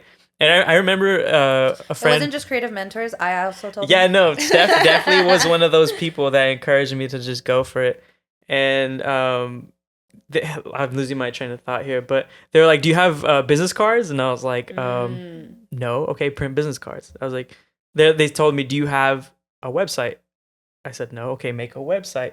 Okay, and then... Oh, like little things you could work on while COVID was happening? Yeah. So then I started building all of that, and again, going back to what you said, how everything kind of plays out in your favor, I'm thinking now, like, shit, like, this is going to go to shit, but because of COVID, I started having all these graduation inquiries, right? Because they were having no ceremonies because graduations got canceled. So in turn, people were going up to me and asking, hey, can I actually have photos of my graduation? So I got really unexpectedly busy as a result of that because of COVID, right? Yeah. And in my head, I was like, oh, COVID, game over, dropped my dreams, but it actually ended up working in my favor. So it was very interesting. It worked in my favor because my food truck, I feel, only was that successful because all the restaurants were closed. Right. I don't think it was the only reason, but I definitely No, and the food's good too. It was really good. It was. I tried it. It was really good. It's super, but it goes back to like what you said about the caregivers, because my parents were always very much like, I would always tell my mom like, oh, Mom, I really want to go to college because I want to make you proud. And she's like, I don't care about that. Yeah. And I'd be like, okay, then I don't care about that, Or I'd be like, oh, like, I want to get good grades, like, so you can, like, say, like, oh, yeah, my daughter has good grades. She's like, like, my mom never cared about anything, which I feel like was cool in a supportive way, but also it affected me negatively because nothing was a big deal to me. I didn't feel like I had to succeed in anything because my mom wasn't going to love me less or more. And even though I kind of wanted her to be like... It was the exact opposite for me. It's crazy. Like push me harder than I was pushing myself. Yeah, and that's the thing. Like, it really should be like about you. I feel like you were having the wrong question at the time. Like you wanted to make yourself happy and your mom happy, your family happy. And I feel like that's a big thing, especially in Hispanic culture. Like... especially when our parents came over here to give us like a good life, we want to do so much for them, like, and just, kind of make them feel like it was all worth it, because in reality, I feel like mostly parents come over here when they have children, we're like, you know what, we want more for our children. I feel like that's what a lot of parents say, at least in my family. But in reality, like, now that it's our life, like, what would have made you happy at that time? Instead of thinking, like, well, what's going to make my mom happy? What's going to make her give me that validation? Exactly. Nobody actually asks themselves, well, what can I do for myself that I'm going to feel proud of, that I'm going to want? I didn't understand that was really what she was saying, but since she said it in a harsh way of more of, like, I don't care about that, it was more of, like, damn. And I feel like my mom doesn't even care. Why the fuck am I going to care? But that's the thing. I feel like parents, even especially, like, older parents, older generations, they don't even understand that. They themselves don't even understand, like, how to properly tell their children, like, hey, like, what makes you happy? Think about what you want to do for your life. They don't know how to word it like that, because I know my parents have that desire for me too, where they want me to feel fulfilled with myself. But now with all like the learning that I've been doing, they don't know how to say it. Like they don't know how to put it into words. You know, my mom was always like, "Yes, amique." Yeah, exactly. Like, Dad. And it's like, girl, you know. I'm like, Dad, I just booked 3 weddings. It's like, okay, but whatever. like, you know, and there's always a drawback, right? And it's like, yo, what? Can I get a hug? He's up. Can I get a kiss? Yeah, like a good shit, mijo. Like that'd be cool. Like something, you know. And it's just so crazy. And I feel like that's why I try to make it a point now with Ezra, now that he's growing up, knowing what I know, to make him feel like he's okay and valid always, no matter what. Like I feel like a lot of parents, now that I'm a parent and I am around parents more, one thing that I notice is that parents only give their children praise and validation when they're doing something. When they're like doing a cool trick or like making something out of dirt, or like they give the children attention when they're literally like performing in a sense, you know, not just because they're sitting there, you know. And it's like I try to make it a point, if Ezra's just sitting on my lap, to be like, oh my God, I love you so much. You're so amazing. Like you sit the best on my lap. You give the best kisses and hugs. Like you're so amazing. I never noticed how much effect that has, because my niece, when she was like, she's only 1.5. Yeah. When she was younger, when she would cry, I'd be like, wow, look at the trees. And like we would look at the trees, and now like she'll go up to a plant and she'll kind of like pet it, and she's like very tender with like plants, I noticed. And I feel like, well, one, my mom has a lot of plants, and she needs to be in the garden. Like every single day she needs to have garden time, because she just loves being around. We could all use some garden time for sure. I don't know if it was on me or just on my mom, because like we all like to keep her outside, but like I notice now for everything she'll be like, whoa, like little tiny things. She's gonna grow up loving like Oregon and everything. Oh, for sure, 100%. Children are like sponges. It's like the best. Literally. And dude, literally, like Ezra had his first play day yesterday. That's awesome. How'd that go? His first ever play day, and it went really well. Both of them are 1 month apart, so you know they're very close in age. And same thing with me. Like the mom, she's my friend. We actually were best friends in middle school, and we barely reconnected. Recently, she's my hairdresser. So we reconnected, and, you know, we have a child the same age. And she was telling me that he doesn't have friends. Like, she doesn't get out much. She doesn't have a big family. So her son's always at home alone most of the time playing with himself. And I'm like, dude, same thing with me. Like, Ezra does see his, like, cousins here and there, but most of the time it's just me and him at home. You know, I'm playing with him. Like, but not as many little kids. But I can tell that he gets tired of me. You know, he wants other children to play with. So we agreed on a play day, and it went well, you know. Obviously, like any other kid though, like Ezra he's not used to sharing his toys, you know. He's home alone. Same with her son, he's not used to sharing his toys. So we went to her house. So her son was having more of a hard time. In the beginning, it was like they were excited and they were having fun, but then over like an hour passed by, and then he was starting to get more frustrated because Ezra was like running all over the place, you know, with his toys. And whatever thing Ezra picked up, he wanted. So I feel like it was more, he felt like Ezra was kind of like taking his stuff, which is totally valid. You know, he's 2 years old, you know, and he's a baby. So he was having a really hard time, like throwing tantrums. And Ezra throws tantrums too. But they're different, you know. One of the things that this little boy does, that he kind of yells when he's having a tantrum, and Ezra doesn't do that. But tell me, this morning he threw a tantrum and he started yelling. Oh no! And he never does that. Did you shut it down? And no, I didn't shut it down. You know, like I kind of hold space for that hard emotion, because like I have hard time with my emotions too, you know. And I feel like that's another thing, like, why do we expect children to be able to like kind of manage their emotions? Yeah, if we as adults have a hard time with it, you know? Yeah. So it's like, it's really hard, especially their brains aren't developed that well yet. But it's crazy when I tell you, dude, like, kids are like sponges. Like, literally, like I said, from one day to another, Ezra just saw that from that like 3-4 hours that they interacted. He saw him yell a couple times. And this morning, Ezra woke up yelling in his tantrum. And I was just like, damn.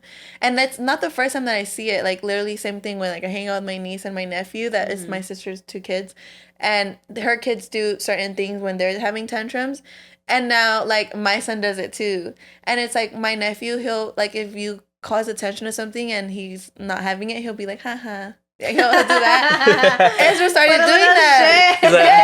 Yes, Ezra started doing that shit. Like, I'll call Ezra's attention to something, and he'll just be like, haha. And it's like, I'm telling you, like, kids will absorb anything. And that's why I feel like a lot of things that parents do when they have children is like they try to mold their lifestyle to like kind of fit the kid when it should be the other way around. Mold the kid into your lifestyle. Like if you, like you said, you like to garden, you like to go out and be in nature, you like to do all these things, have them be out in nature, just how you're doing with your niece. And that's why she's starting to love nature in general and like be like, wow, with plants and trees, because she's practically absorbing your beliefs, your morals, what you like. It's like your little clone. Literally, it's your literal clone. And I have that in my mind. It's like I'm trying to do the best job that I can, because eventually they're gonna grow up to a point where they're gonna start thinking for themselves, and they're gonna start being like, well, do I really like this, or am I just doing this because, you know, whatever. You know, you start becoming your own person. And it's like, okay, you start thinking about all the values, all the morals, everything that your parents instilled in you, everything you learned, and you're like, do That's I where like you're this? At the crossroads, yeah, right? yeah. Do I really like this? Am I going to keep upholding this, or am I going to like leave this behind? I really wish we could, I mean, I'm sure we can in a way, but like, I want to be able to tap into the moments like that, because they're so important. Like, they're just pivotal moments that you don't even realize are happening. Yeah, literally. And imagine if you could just pick your brain and be like, whoa, that in that moment is when I realized that was pivotal. Yeah. It's pretty insane. Yeah, I've thought about that. I have to pee. Yeah, go ahead.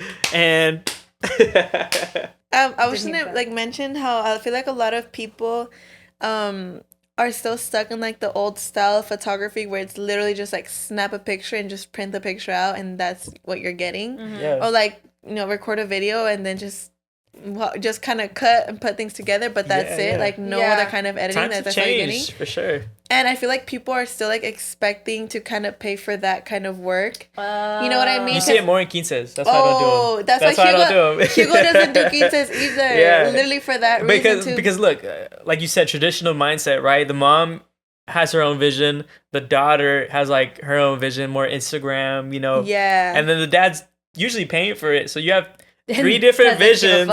You have three different visions. No matter what you do, you're not gonna make somebody happy. Yeah. And I've learned that after doing a few of them early on. Yeah. So that's why I'll just be like, hey, I'm gonna just send you to somebody else, because I can't do those anymore. Yeah, Hugo doesn't know for that reason too. And it's funny because I've even had family members who wanna like hire Hugo. Well, back in the day, not anymore. And Hugo would give them his prices, which obviously like they're at par with his work, his level of work, and you know everything that he offers. But family, they don't understand that. They would be like, how expensive, how start dare trying he to lowball you, literally and, like like can't give a family a discount, like all this crap. And it's like, girl, let me tell you, if someone truly supports your vision, they're gonna pay extra. Whatever you charge, they're gonna pay more than that, or they'll have no problem paying what you are charging. Exactly. Just because you know, as you do stuff like this, you're gonna see people, you know, be like, hey, you know, you got me, bro, and it's like, dude, that is so awkward to me though. That, like, it makes for tough conversations, you know. But like for the most part, I don't have that problem, so I'm really blessed to say that. But like it does happen. But the audacity, like when I would have the food truck, people would be like, oh, can I get a free water? And I'd be like, yeah, pay for it. Like, what do you mean, can I get a free? Because they'll be like, oh, I've been coming here since you opened. Thanks. That's cool. Thanks. Still I don't know what I'm gonna do, buddy. Yeah. Like, that's hella weird. I don't know, like where you find the audacity to feel like you deserve free things. Right. Yeah. If it's gonna be free, it's because you're the one offering. Because the person, like if you want to do that, then that's on you. Because he used to always be like that. He'd be like, oh, I'll charge you this much. I'm like, dude, just fucking charge me how much ever you charge, sure. you know? Because I believe in that. Like if. I've had to learn that with time. Especially if you're giving quality. If you were a shitty ass photographer, I'd be like, yeah, man, for free, I'm down. But like if you're giving quality work, then, you know, it should be acknowledged and it should be appreciated and not fucking lowballed. Definitely. For sure, yeah. And I had to learn that with time, you know, and again, like I said, I'm blessed to say, like, people that do support me, they're never hesitant to pay what I'm charging, you know, and I think that's a really cool feeling. So. Yeah, for sure. Oh my god. And talking about quality work, quality products. Quality products. No, okay. Actually, let me tell you, because this is a genuine review right now. So when I got here, I hadn't really drank water, and I went to go pee. My pee was yellow. Ew. Like, I'm not joking. I'm a little dehydrated. I'm not gonna lie. I'm like almost done with my thing. I didn't even have to flush, but I did anyways because that's gross. Literally, this is so good. My stomach feels amazing because after that shot, I got a little bloated. We took a shot. Pre-podcast, we took a shot. And it really does help. I have been wanting to try this so bad because this like gym influencer that I follow, she takes it. And I was always really iffy about other brands. And since she took this one and I trust her, I was like, I'm going to get this one. So I am a strong believer. Let me explain to you what it is because you didn't know. Yeah. Pretty much it's like superfoods. Superfoods includes like spirulina, just like greens. And they like concentrate it into like obviously a powder form. And it helps with like your digestive system. Like if you're bloated, it helps get your digestive system going and like kind of flushing all the toxins out. And it also helps boost your immunity, like your whatever, which is totally needed in these times and days. So shout out to Blooms. Yeah, they have probiotics, which is, again, I take in pill form anyway, so this is so much easier, but I'm a fan. And it tastes delicious. This one's coconut flavor. Get yourself one because 10/10 recommend, buddy. This is amazing. I know some people don't believe, but open up your heart. Nah, just kidding. Please. No, for real. Honestly, when I peed right now, I was like, what am I looking at? Yeah. It was amazing. Love that. Love that. I'm sorry, this is a random question, but you said you're peeing. Don't girls just sit down, so how do you see your pee? When you stand up and flush. And flush the toilet. Oh. You're like, what do you want me to be like that? And then we don't look at the toilet. Just close it immediately and don't look. I don't want to know what's in there. Don't look when I flush. Disgusting. How do you think girls do it or what? It's like this. It's right. You had a little brain fart. It happens, you know. Yeah, well, and plus you gotta. I've been very much. You guys, I don't have my giant water bottle right now. Yeah, I'm very disappointed. It was in TJ, and my brother just got back, and I forgot it was in the car. I had left it in the. Okay, so I was gonna take it to Mexico, and my dad was like, "Don't bring that shit. It's embarrassing," and he made me feel bad. What? We had so much stuff to carry, so he was like upset that I had my big ass jug. And so I left it in the car, and we left the car in TJ. It could be used as a weapon. That thing is huge. Dude, but like it's so convenient. Alex has been drinking 8 bottles a day because I bought him one, and you don't notice how much you're drinking. It is such a good investment, I'm not gonna lie. And you can pair it great with Bloom dietary supplements. No, I'm joking, but honestly, I'm gonna buy all you guys one. They're really so good. Please buy me one. I would actually love it if you did. Only if you promise you're gonna use it. That was my condition. I swear to God on my life, I would use that shit religiously. I promise you. Like I would never not. I promise. Okay, next week I will have it with me every single day. I swear to God I would. Cause it's really good, and I truly mean it about this too. I don't like recommending products that are just because whatever. But I really do. I believe in it, and it really does help a lot. My stomach feels great, and the flavor is really delicious. So, there you go, guys. Go ahead and give it a try. All right, guys. So now we're going to read some tea. I know a lot of y'all have been requesting for us to do this. We'll be lagging it sometimes, but we're here today. It's a new day, and we are gonna read. I'm formally meeting my boyfriend's mom, and I'm scared. I have no idea what to do or what type of flowers to bring. Our past interactions haven't been the best. Walked in on us. Ooh. Girl. Damn.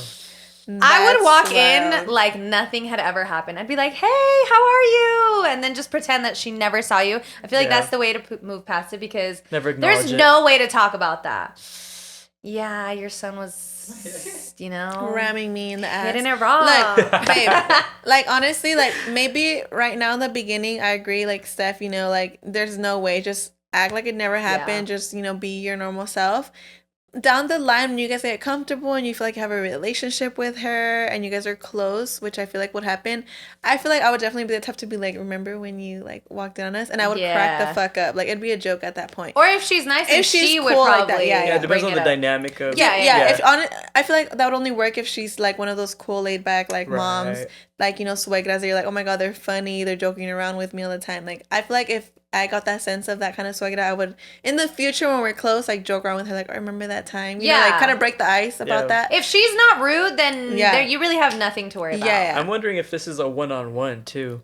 No, the way it's worded. It's pretty. I don't think I've never met someone who met their just boyfriend's mom. Yeah, just without the I mean, boyfriend. No. Also, orchids are always a great flower because they last a really long time and they don't require that much water. Yeah, but I think you should ask your boyfriend also if she's even a flower girl. Yeah, that's she true. might be like a wine girl or a tequila girl. You know? Oh yeah, my suegra's a tequila girl. Hey besties, I just came here to Ram. I'm feeling a bit sad at the moment, so I was at a go-kart track and I was so close to meeting the bare minimum height to be able to race. So since I didn't reach the height requirement, I'm a little person, by the way. Obviously, I didn't participate with my brother and his friend.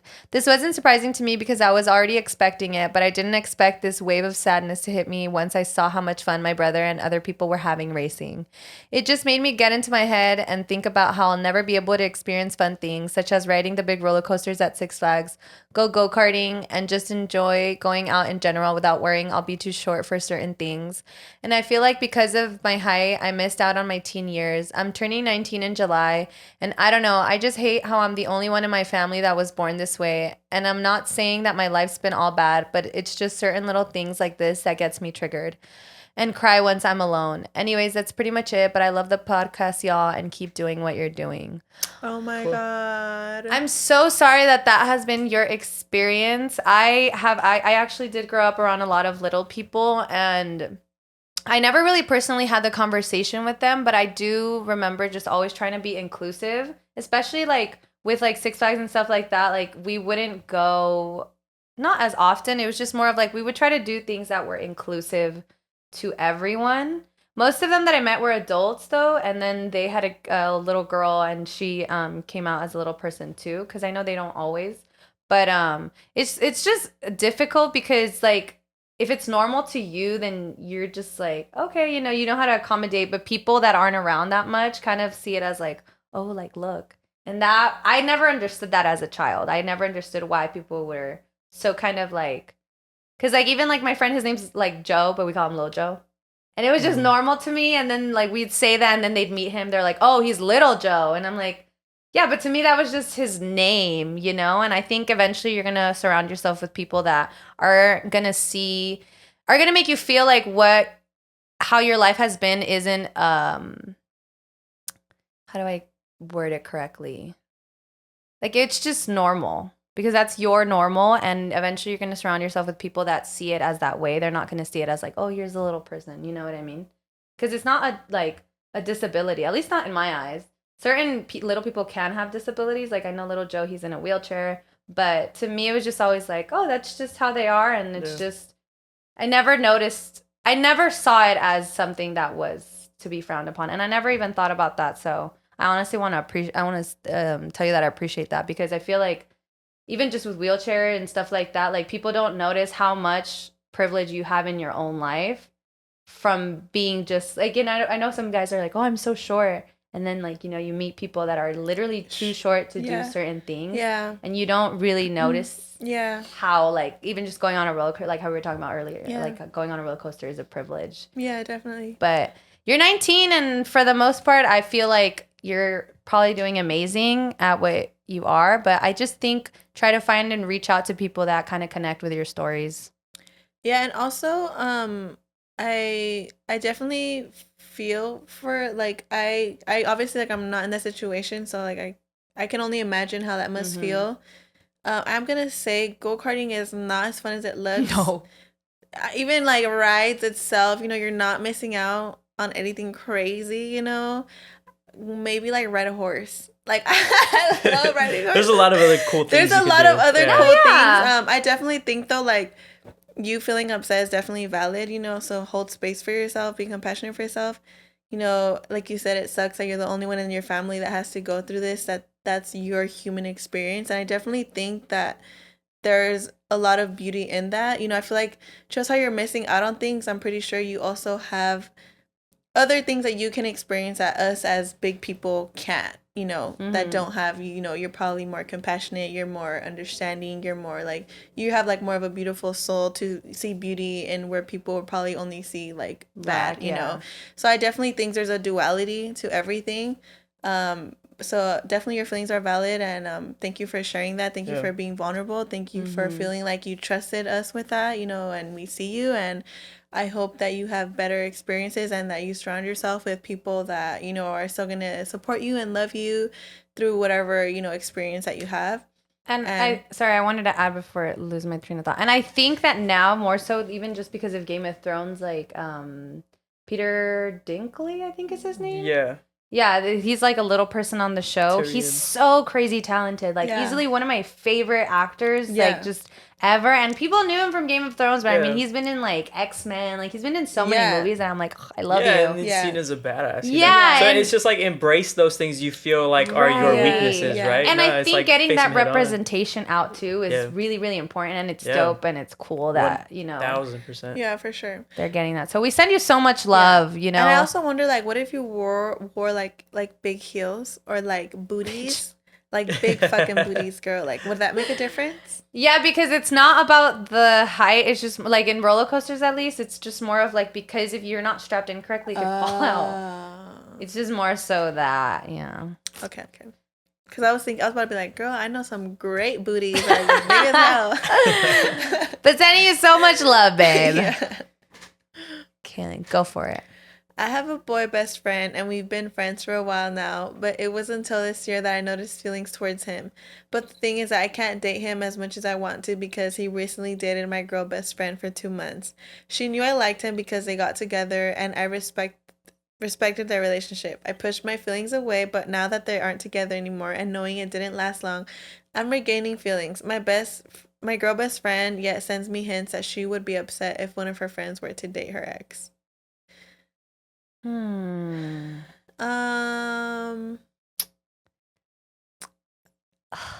wish we had more context. Yes. I was thinking that too. I need more context because, look, I feel like the term girl best friend is said very loose these days.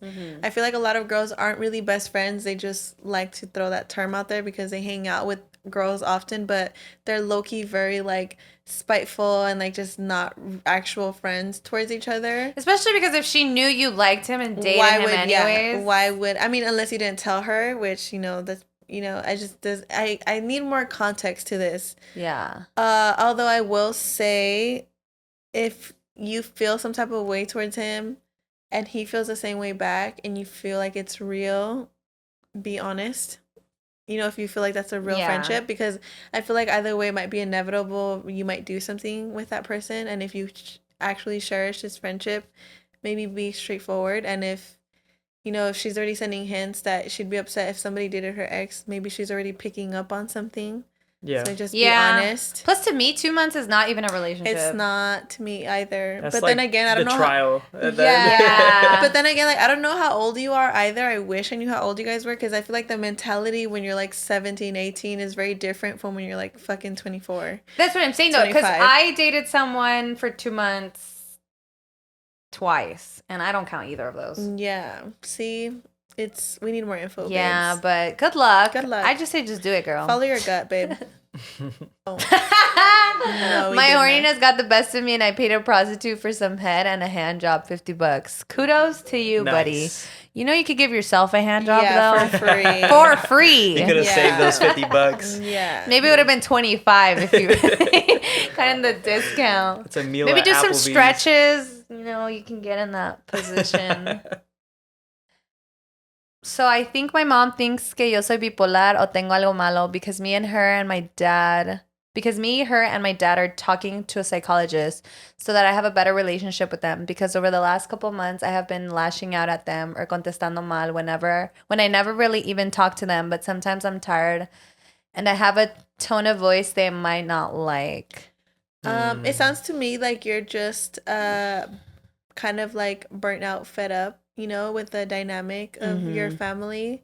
Your nervous system definitely sounds dysregulated. If they took you to a psychiatrist, it's probably because they themselves don't know how to manage their own emotions. So they're probably like tripping on you because you're finally angry and speaking up instead of being submissive and people pleasing.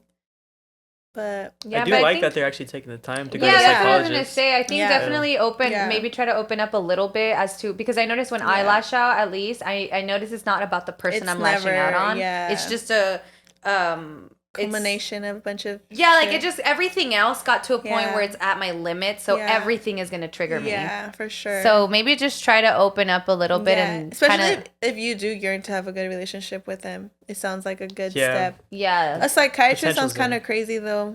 I mean, maybe there's more that you didn't put, but I would think therapy. But also, is it psychiatrist or therapist? Because I feel like those two different words are, but like they're used when the same when like. That's what I'm saying. Like that's what I'm saying. It sounds more like a therapy session. Oh, yeah. Seems more suitable. Which again, it's a good sign that they're even taking the time to go to one. So yeah, because I be telling my family to go and they don't listen. All right, so last one, besties. I was friends with benefits with a guy I knew since I was 14 years old, and we reconnected when I was 19. We decided to be friends with benefits and continued it for 4 years. At one point, it became something serious, or at least in my view, it did, and he gifted me a necklace. Fast forward the next 2 years, things weren't going well, and things just kind of ended a month ago. A week ago, I just found out that he got my friend pregnant, and this friend was a girl that I was told not to worry about. She was my friend, and I trusted her with everything, and she knew the ups and downs of my relationship with this guy. So my question is, how can I heal properly from this, because I feel completely betrayed and blindsided by this happening? I'm pretty sure we read this one. Yeah. That is that's so a curveball. Damn. Yeah, but what would you guys have to say about this? I'm pretty sure we did, but now that I read it, like, what were your guys' thoughts on it? My thought is just to, I don't know. It's because she's getting betrayed twice. Yeah. So sounds that's like kind of a more kick like in the he's treating her nuts. as like an object less than an actual relationship. Like if he's willing to, I don't know, like that. I think it's just more so to realize that none of their actions had anything to do with you, because obviously you weren't important enough to either of them to respect that boundary. Exactly. I honestly, the only way to heal is to just move on and literally cut them out from your life find friends that give you actual support and not your friends with benefits should never go on that long. Yeah, it almost sounds like a level of comfort at that point. Yeah, like you're just looking to each other for comfort, not and really once the you relationship feel like aspect. it's not a friends with benefit anymore, I think that's when you should cut it off, because then it's like one person obviously wants more and the other one doesn't. So you're just like hurting yourself at that point. Yeah, really. I've seen it happen once. I don't know why I've been 2 minutes. But it's true, because you're so invested and this person is just kind of like stringing you along. Like, this isn't what I signed up for. Yeah, sort of thing, right? Like you knew, and you it's knew like going fuck into you. it. Right, I did know, but then you started caressing my cheek. Going like that. Yeah. Back you, dude. All right, besties. That is it for today. Thank you so much for joining us. We had a great time with Sal. We had a great conversation, a lot of good laughs, a lot of good insights. So thank you for joining us, Steph. I missed you. I know I missed you guys. I'm so glad before we go, we're going to mention that we're going to have a live show June 20th in Culver City. Yeah. We will be dropping the details on our Instagram. So if you guys want to go watch us or judge us or throw tomatoes at us, I'll try to be there. Do that. Yeah, please, y'all better go, because we're gonna be on an stage, and there's gonna be like tables and it's like probably like restaurant bar vibes, and people are gonna be in the audience, and we have to interact. So we need you besties there. Yes, supporting. We need you guys support. So come through, watch us, ask us questions. Just fuck around. Or the haters to add a little bit of drama. Yeah, please, just a little something, to make the night great. So if you guys would like to join us, June 20th, Culver City. If you're not from here, then take a flight. Do what you gotta do. Take a flight. Meet us. Do what you gotta do. Start a GoFundMe. Please. Yes. I will start it for you. Imagine. That would be so much fun. I don't know how to do that, but if I did, it would be fun. Before we head out, we're going to give a shout out to our Patreon besties. First and foremost, we have Cynthia Solares. Hi, Thank you so much, Cynthia. We truly appreciate the support. Solares, that's a dope Next, name. we have Carolina. Carolina. Okay, Miss Girl. I love that name. Next, we have Andrea Fernandez. Thank you so much. We truly appreciate the support. Thank you. Jaylene. That is a beautiful name. I love that name. I really do love that name. Yeah. Eduardo. Thank you so much. Thank you. Next, Mumbo El Diablo. Okay. Is that like your little rapper name That's or a cool something? name. I like that. What is that from? That like kind of reminds me of like if he rides a motorcycle or something. You know drop I mean? a comment, please. I would like to know that. where that name comes from. Justin, buddy. Justin. Biebers. Justin Bieber. Love that. Thank you so much, Jessica Vasquez. Okay. Hello. Hey, Thank Miss you. Girl. I see you at Disneyland. Susana Duran. I love that. Love that name. I've never seen such diverse last names. I know I mention it every time, but every time I'm like, what the fuck? Saul. How do you pronounce it? Caceres. Or that's crazy. It's a cool last name too. But because it's so random, because it's 2 C's, but they're both doing different sounds. Yes. Unless it's Caceres. Yeah, that's what I'm saying. Like I hope we're not butchering it. Which also sounds really cool. Next we have Rich Valdez. Okay. Richie Rich. I love hey, that girl. name. Okay. Marilyn. Thank you, Miss Girl. Berenice Basilio. Basilio. There's an I in there. Hey, boo. Thank you so much. Girl. Thank you. Samantha Stevens. Are you white? I hate you. What? Stevens is a white last name. It's pronounced Stephens. Her mom could be Hispanic. Oh, true. That's what I'm saying. But her pops could be white. Unless Samantha, your parents got divorced and then your mom married a white man and gave you the white man's last name. Miriam. Hello. I love that name. Lorenzo Ortiz. Lorenzo, I don't love your name, but only because that was my ex-boyfriend's name. So. Oh, no. I will be calling you Orti from now on. The trauma. Ortizi. Ad Suarez. Okay. Ooh. The names. I feel like I'm wondering if y'all be making up your names at like this AD, point. You know? AD. Let's give him a name. Adrian. I'm like, what names have fucking D in it? María. No quería. Te estaba haciendo laburo, pero yo soy. Damn, you actually know the whole lyrics. I didn't know that it. Song. Hi, boo. Thank you. Who's that girl? It's Jess. That show is amazing. You should watch it, by the way, if you haven't. Dude, 10-10. Literally. Lucero. One of my favorite novelas has Lucero in it, but... My dad was obsessed with this woman called Lucero, and that was what caused my parents to get divorced. Oh my God, the drama. Sorry, but I'm just saying. Is that a true story? That wasn't why they got divorced, but he did have a huge crush on this actress who her name was Lucero. Oh, I think that's what I'm talking about. I love Lucero. My dad would call her Lucerito. Does she have like brunette hair? Yes. Yes, that's her. Yes, that's the one. Yep. Aaron, get your bitches up. 909. Love that. I fucking love that. Get your fucking bitches up. Get your bitches up. Yadira Galicia. Oh, wow. Did I say that right? She's Galicia. You sound like you own an hacienda. Yeah, for sure. Ashley.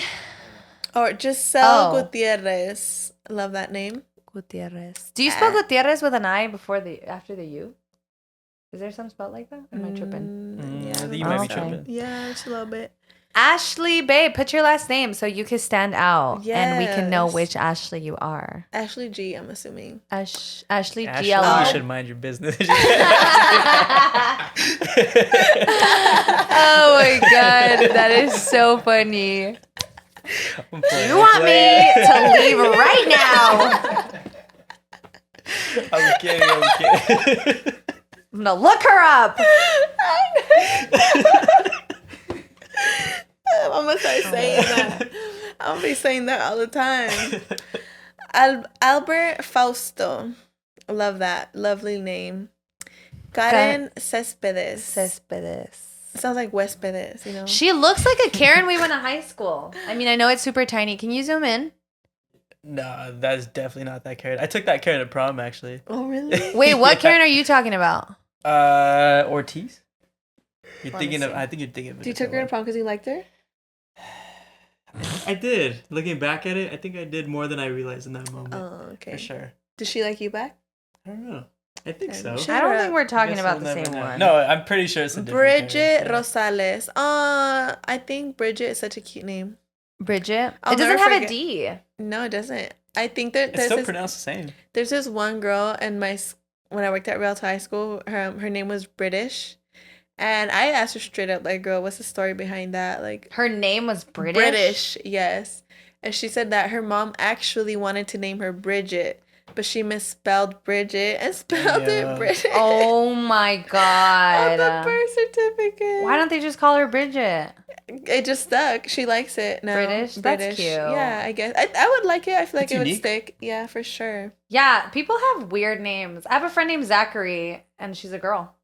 Yeah, I think took her that's photos. cute. Yeah, maternity you pictures. did. That's cute. Love you, baby girl. I don't even know if she watches Yaneli it. Santillan. Santillan. Oh, I love that last name. Yaneli is a really pretty name too. Yeah. Samuel. Hey. Perron. Sinai. Oh, I like that name. Me So too. cute. I've only met 2 people named like that. Yeah. Well, Maybe- the one and then you. Yeah. And then you, Sinai. Andrew Vega. Hi, Andrew. Andrew. Are you vegan? Oh, no. It's Vega, Andrew. Stupid. Stupid Kate. girl. Hey, Kate. Hey, Hey, Kate. bestie. Katie Cates. Katie, babe. Kate Spade. R.I.P. Ooh, okay. Sniggerlinks. Damn. Mike. All these people here. That's crazy. Mike Lowry. Let's say it in like ASMR. Okay. Mike. You gotta talk into the mic. You gotta be like Mike. sounds. Mike Lowry. Arturo Solorzano. Diana Hernandez.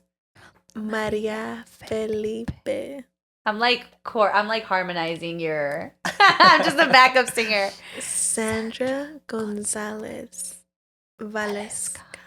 That was nice. I always, every time I read that name, I want to say Valeska. It's like when you open a can. Valeska, like a soda. Drea. Idalis Tirado. So sweet. Yes. Some dope names. Dude, literally every Yeah. time I'm amazed. Every fucking time. Thank you guys so much for everything. No, I'm just kidding. But thank you guys for tuning in once again. We're going to be on a live show June 20th in Culver City. Thank you for coming on the show, friend. Of course, yeah. Thank you It guys was for really having fun. me on. Yeah, Hope it we was had a everything you great hoped to bring time. Of forward. course. I'm used to being behind the camera, but this was a nice little Yeah. change. So Well, I appreciate you guys. Thank for you so coming. Yeah, much. definitely. We had a great time. Yeah, had Thank fun. you. Definitely loved your conversation. The Yeah, input, for sure. your I mean, insight, everything was amazing. Yeah. Thank you for being on. Thank you Had guys. a I feel great like we time. could have honestly talked. Yeah, for I didn't hours. even notice the Yeah. time flying. I was like, oh shit. We It's could been have like 2 gone hours. for like hours for sure. For yeah. sure. But I think that's a really cool thing to say for Yeah. sure. So And Thank you, guys. we have to have another game night. Yeah, yeah, soon. For For sure. Ooh, sequence, baby. It's on. I'm down. It's so I'm down. dope. We could have And like a throw sequence burrito. tournament. Oh Yeah. my god. I'll bring Not throw being burrito. burrito, throw Okay, throw. we'll Yeah. plan it. We'll plan it. Yeah, sure, for sure, for for sure. sure. Yay. Well, thank Okay. you guys so much. I'm your host, Stephanie, and you can find me at Steph's Got Milk on everything. And I'm your host, Vanessa Cazarez. And you can find me at bloomingvc.vic on Instagram and TikTok and bloomingvc on Twitter. Blooms, you say? Yes. And then I'm Sal. You can find me on everything. Sal's Touch. Pretty simple, straight to the point. Hit me up if you need photos. Yes, they're amazing. Go check out his stuff. Thank you Awesome guys. work. Love it. He would have been my wedding photographer, but he told me he didn't want to do that for me. So You know what? It's That's the alright. deal. Is I don't like doing photos Yeah. for my close friends. it's like when doctors don't operate on their family members. Makes Yeah, sense. exactly. It makes Yeah, sense. for sure. Totally But- Only valid. it's not the same at all. Only it's completely different. Love you guys. All right, bye guys. Thank Bye. you. Appreciate it.